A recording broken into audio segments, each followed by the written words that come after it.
Kapula, ito yung important. So, di ba, double, triple-digit figures kanina. So, those are all amazing. On the other hand, if you have those double, triple-digit increases in investments, in profits, in wealth, strangely, di po umabot ng single digit yung increase in jobs. In 2013, 0.8%, less than 1% ang increase in jobs in 2013. Dumami lang by 317,000 in jobs in 2013. Yung unemployment rate natin, yung tingnan ng ibang mas tamang kwenta, is 10.6%. Also an increase from the employment last year. So again, very well covered naman sa media last few years to. Pero additional detail to highlight, ang daming growth, ang daming investment, ang daming profits, ang daming increasing wealth, pero hindi nag-manifest sa trabaho. Next slide please. Ito yung latest kwenta ng Ibon for unemployment, underemployment ng country. 4.5 million unemployed and 7.3 million underemployed. So yung 11.8 million na yan, unemployed and unemployed, ito yung biggest number of jobless and job seekers in the country's entire history. Next. Officially, the NACB reported last month 23.7 million for Filipinos. Parang, Parang ang estimate nila dyan is 25% poverty incidence. Yung curious dyan is, they've been reducing poverty figures by not counting the poor. So, ang ginawa ng Ibon, went back to the three methodological changes ng NSCB, ng NSO, since 1987, lumilitaw, with every time they change the methodology, maraming paliwanag.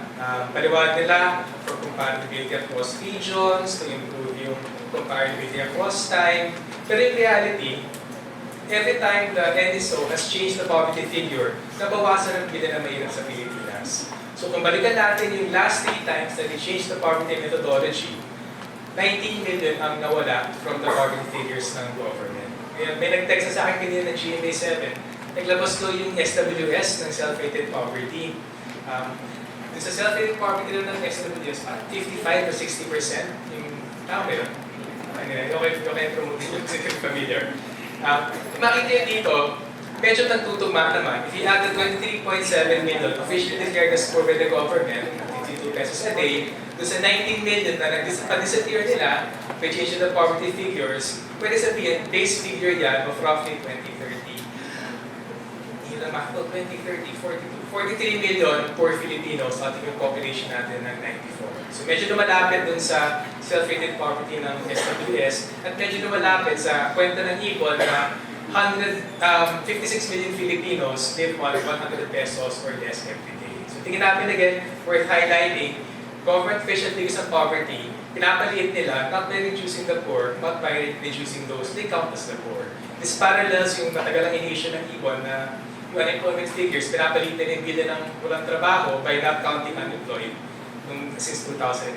So mukhang may ganong klaseng track talaga na improve the situation by improving the figures, not by improving the underlying situation. Highlight din na, yun pala yung Ibon estimates. Again, to be clear, using NSO data with the different poverty line, instead of using 52 pesos, gawin natin na poverty line is 100 pesos per person per day, that's 56 million for Filipinos, 125. We have 66 million Filipinos under 125 pesos a day. Why is that important? I think the government is making a big show na we're so concerned about poverty, we're counting it now every year instead of every 3 years. We're coming up the figures more regularly, more frequently, more precisely down to the provincial level. But we have to step back from that. The reality is, the government is undercounting the number of poor in the country. And the reality is, actually whether by our count, our estimation, or even by the official government estimation, the number of poor has been increasing in the last 6 years at the exact same time na may growth, investment, etc. So I think that's important takeaway from this. The absolute number of poor Filipinos are absolutely increasing. We think it's important to highlight. It's always asked sa Ibon, bakit ano? So where's the growth coming from? So we have the 7.4% growth rate. It's actually quite straightforward to see where the growth in the country has been coming from, which also explains why the growth has been exclusionary, which I think, pinaka-core conclusion natin, growth in the country is exclusionary by design and by neglect. Hindi accidental to. So let's go to the growth figures now to identify lang kung where the problem lies. Philippine growth has been obviously very narrow and very shallow. Bakit?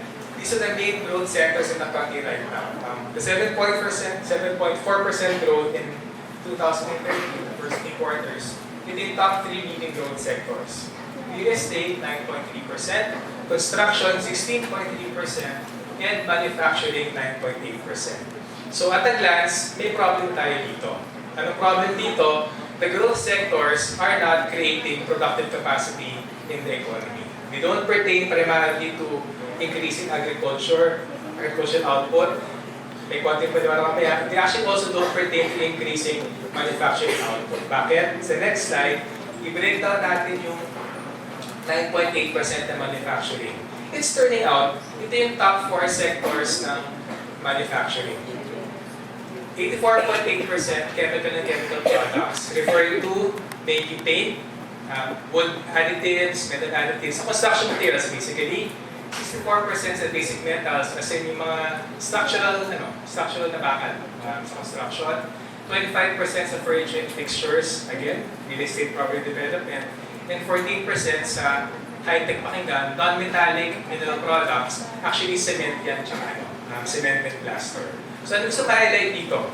Huwag nyo na balik if you look at the previous slide, main growth sectors, real estate, construction, and manufacturing.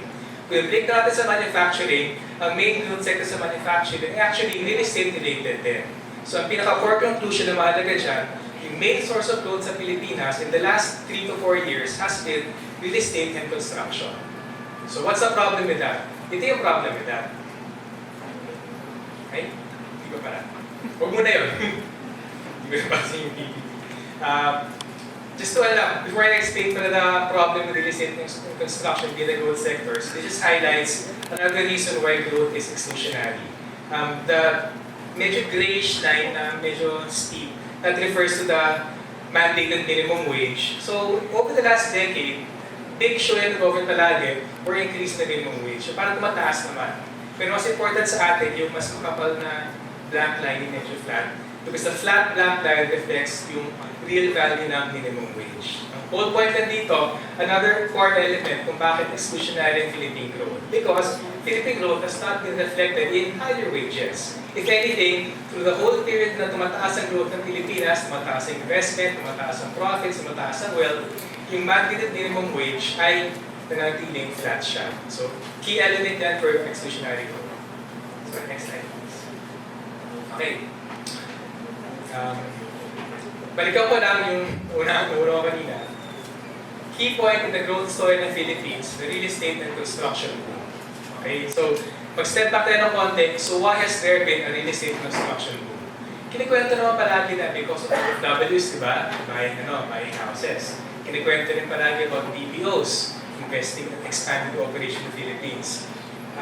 Totoong OFWs and BPOs are part of the story, pero tingin namin, itong 3.5 trillion pesos is a bigger part of the story.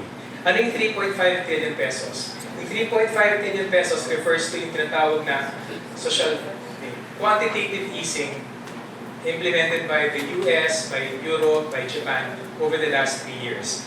Yung quantitative easing, ang simpleng explanation sa kanya, in effect, hindi sticky mga economists, huwag lang masyadong puruhan.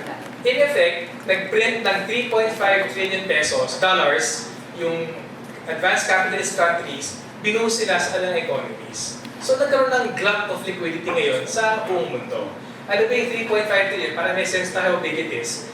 Yung 3.5 trillion, kung economy yan, that will be the 4th largest economy in the world. So number 1, syempre siya yung US, China, tapos Japan. 4th economy is France, Germany, tsaka UK. Yung 3.5 trillion dollars, the amount of money that the governments of the imperialist countries essentially printed and released into the economy is equivalent to the 4th largest economy in the world. Malaking bagay yan. Why is the big thing? Because with 3.5 trillion essentially introduced into the global economy, that drove down interest rates. And ito yung mahalagang next point.